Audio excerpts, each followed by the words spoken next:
Well, hello, and welcome to the latest in the During the Meanwhilest Advent video calendar thingamabob. And in this video, I want to take a look at the app I use to make long exposure images on my iPhone.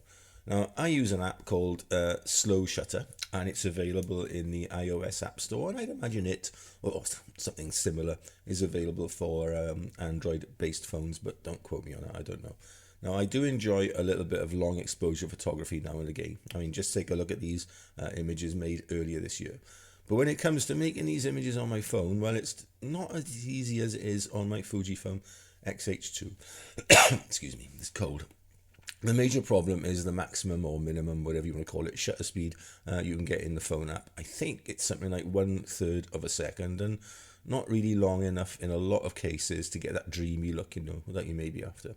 Now, of course, there are third-party apps that give you a longer shutter speed or duration, but then you're left with sticking a filter over your phone's lens, and I will link to a video from earlier in this Advent series, all about that above, which might make that process just a little bit easier for you.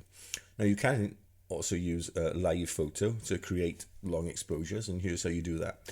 You simply take a live photo, while remaining as still as possible, obviously. Now, in the Photos app, choose Edit, and you'll see an arrow revealing a drop-down menu next to the word Live. Now, this will give you a few options, one of which is long exposure, and the phone will use the photos it took to composite a single long exposure looking image. And again, here's an example I shot earlier this year at Bracelet Bay. And the Slow Shutter app really uses the same technique, but takes it to new dizzying heights. After setting up your phone to capture your desired composition, and here are some of the screenshots of the sorts of options available in the app. You need to have it securely mounted to a tripod or something similar, and in the app then choose the length of your desired exposure.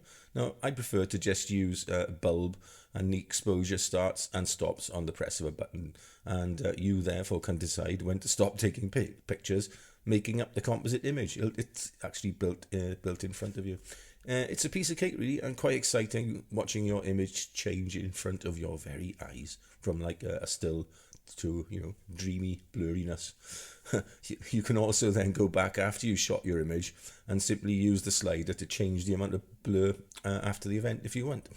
One issue I found is that even when using the main 24mm camera, you only get a 12 megapixel image and not the full fat 24 or 48 megapixels of loveliness you might normally get. I guess this is because you're effectively recording a video file, really, and then extracting a TIFF from it and not a JPEG image. But that's all by and beyond my understanding and pay grade Anyway, to sum up, this can in no way really replace your camera and a set of filters, but it can create some lovely looking images, and all without having to use a filter and calculate exposure times, etc. It's £1.99 to purchase, and I'd recommend it to anyone with an iPhone.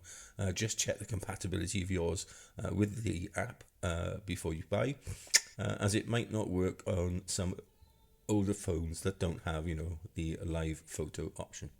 There we are then. Check it out, and we'll see you tomorrow. Ta-ra.